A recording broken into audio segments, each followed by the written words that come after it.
Hi, students, and welcome to today's lesson. I'm Ms. Lee. Today, we will begin exploring the question, why do plants and animals live where they do? Are you ready? Grab your pencil and your science journal, and let's get started. Imagine it's recess time. You run outside to play. When you look down, you see something green moving across the sidewalk. Careful, don't squish it. What is it? It's a caterpillar. I wonder where the caterpillar is trying to go. Look closely at this photograph. What do you notice? Many of you probably noticed the plant, but do you also see the caterpillars? How many can you find in the photograph? I noticed 3, but even more caterpillars may be hiding on the plant. What do you wonder about the caterpillars? This photograph shows part of a caterpillar's environment. I wonder whether the caterpillars live on the plant. Do they eat plants? I also wonder whether the caterpillars can get everything they need to survive right where they are. These questions about survival make me think back to the driving question board. We can know what fossils reveal about the past, and now we are ready to look at our next question. How do organisms get what they need to survive? Maybe if we look at how butterflies meet their needs, we can determine how other organisms do the same. We've seen this book, A Butterfly is Patient, before. I have a feeling that this book can help answer some of our questions. Let's take another look inside. A butterfly is patient. It begins as an egg beneath an umbrella of leaves, protected from rain, hidden from creatures that might harm it, until the caterpillar inside chews free from its egg casing, tiny, wingless, hungry to grow.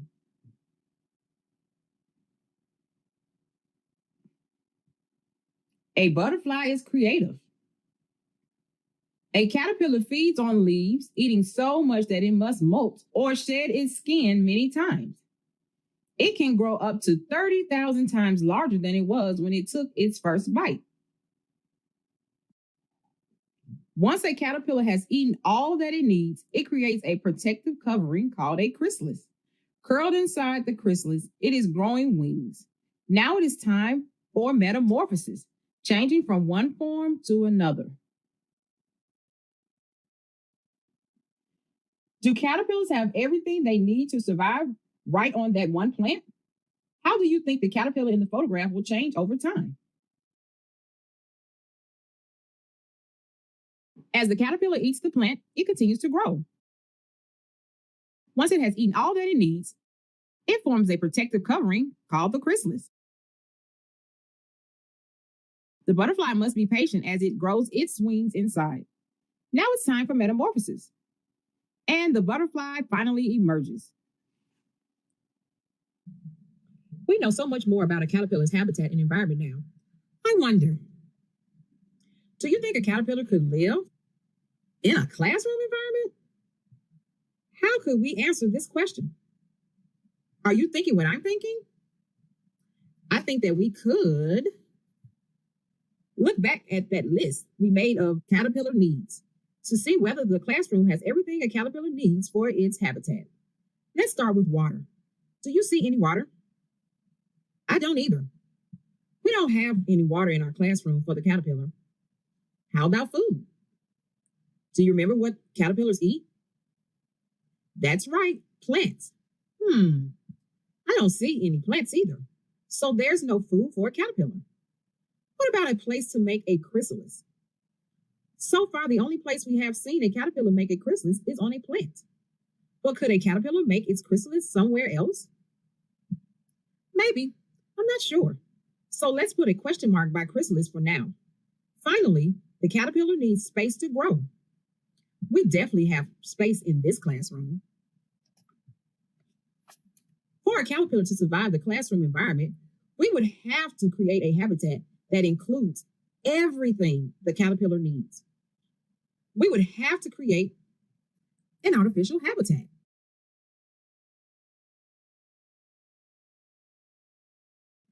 Artificial means human-made. Have you ever seen a zoo? Animals in a zoo live in artificial habitats. Those habitats were built by humans.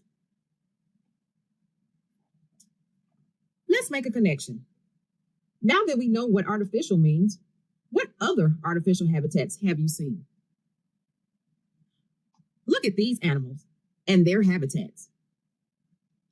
A birdhouse is built by humans to provide shelter for birds that may include bird seed for the birds to eat. This pet hamster lives in a human-made cage, complete with bedding, water, and food for the hamster. Lastly, these rabbits live in a box that humans built and filled with hay. Because all these habitats are created by humans, they are artificial habitats. Let's think again about our caterpillar. What do you think we need to include in an artificial caterpillar habitat? Your first task for today will be to draw a model of an artificial habitat for caterpillars. Be sure to label all the components and write an explanation for how the components will interact to help the caterpillars grow and survive. Will your artificial habitat look like a caterpillar's outside habitat, or will it look very different? How much can you change a caterpillar's natural habitat and still give the caterpillar everything it needs to survive? In our next lesson, we will discuss exactly what caterpillars need to help them make their journey from caterpillar to chrysalis to butterfly. Today's lesson. I'm Miss Lee. Today we will continue to explore why do plants and animals live where they do. Are you ready? Grab your pencil and your science journal and let's get started. Remember our caterpillar? We decided we can't just leave this caterpillar to wander around the classroom. If we want to keep caterpillars in our classroom, we need to build them an artificial habitat to give them everything they need to survive. After our last lesson, one of your tasks was to draw an artificial habitat for caterpillars. What did you draw? Did you make sure to include all the caterpillar's needs in your artificial habitat design? Here is the artificial habitat I drew. First, I drew a rectangle to represent a container to keep the caterpillars safe. We don't want them to escape. I also included plants with leaves for the caterpillars to eat, and I added some water for the caterpillars to drink. Then I remembered that we need to keep the plants alive too, so I drew some soil for the plants and some sunlight coming into the tank, and then some caterpillars. We'll place the habitat near a window to let sunlight in. What do you think? Would this artificial habitat keep our caterpillars alive?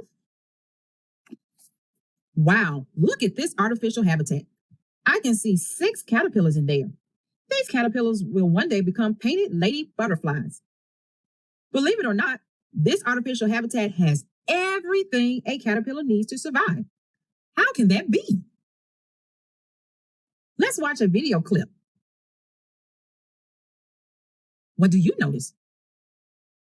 Wow, do you see how much this caterpillar moves around? What do you wonder? I wonder where are the plants for the caterpillars to eat? And what's that stuff at the bottom of the cup?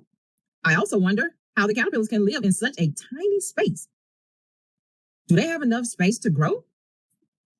How is the artificial habitat that you designed different from the one in the cup? My habitat has water for the caterpillars to drink and plants for the caterpillars to eat. But this one doesn't. My habitat is also bigger. It may be hard to believe, but the cup provides enough space for the caterpillars to form a chrysalis.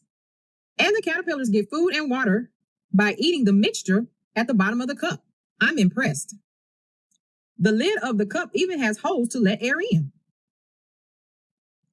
But what about the caterpillar's natural habitat? How does the natural habitat compare with the artificial habitat? Well, both habitats have food. One has plants, and the other has a mixture that the caterpillars can eat. One habitat is in a classroom, and the other is in nature. But both habitats have caterpillars, of course. The artificial habitat is what scientists call a controlled environment. We control how to build it and what to put into it. We can't control a natural environment.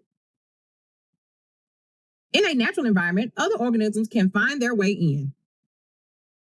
But in our controlled environment, we can well control which organisms are inside. In this controlled environment, the only organisms are caterpillars. Although the components or parts differ, the natural habitat and the artificial habitat are each examples of a system, a group of components that interact and depend on one another. If we change one component in a system, that change will affect other components in the system. Let's look at an example. Let's think about this system, the artificial habitat. What components could we change in our caterpillar's artificial habitat? What do you think would happen if we made that change? What happens if I take the food out of this system? The system will no longer have what the caterpillar needs to survive. If I change just one component, we will no longer have a habitat for caterpillars. The caterpillars will die. Don't worry, I would never actually do that. I would not let the caterpillars perish. Perish means to die. When a change happens in an organism's habitat, the organism may perish. What happens if I add more water to the cup? Well, the caterpillars might drown. And what if I put other insects in the cup? I'm not sure what will happen, but I know other insects will change the system. Now let's think about a natural habitat. What could change in a caterpillar's natural habitat? How would those changes affect the system? What if there was a drought and it didn't rain for a long time? I know that a drought could kill the plants that caterpillars eat. So if a drought dried up a caterpillar's habitat, the caterpillar would perish because they wouldn't have food. What if a flood happened? A flood could cause a lot of water to enter the habitat all at once. I think that all that water might drown the caterpillars. One of your tasks after this lesson will be to brainstorm 2 other ways the caterpillar's natural environment could change and what effect those changes could have on the system. A habitat is a system. If one component of the habitat changes, such as food, the other components of the habitat are affected too. Let's add our new knowledge about habitats to our anchor chart. Let's start a new section on our chart about the relationship between a habitat and an environment. We've learned that a habitat contains everything a particular kind of organism needs to survive. Environments include multiple interconnected habitats. So, what do you still wonder about the caterpillars in the artificial habitat? I wonder when they will turn into butterflies. I also wonder how they eat the mixture in the cup. For now, the caterpillars are safe, and they have what they need to survive in their artificial habitat. But could they survive in the natural environment outside school? For now, I'm glad we figured out how to keep these caterpillars alive in our classroom, but I know the classroom isn't the natural environment where caterpillars live. In our next lesson, we will learn more about caterpillar habitats and environments as we begin to explore the question, why do plants and animals live where they do? Let's review your tasks for today. First, brainstorm 2 changes that could occur in a caterpillar's natural habitat. Second, fill in the blanks to update the anchor chart.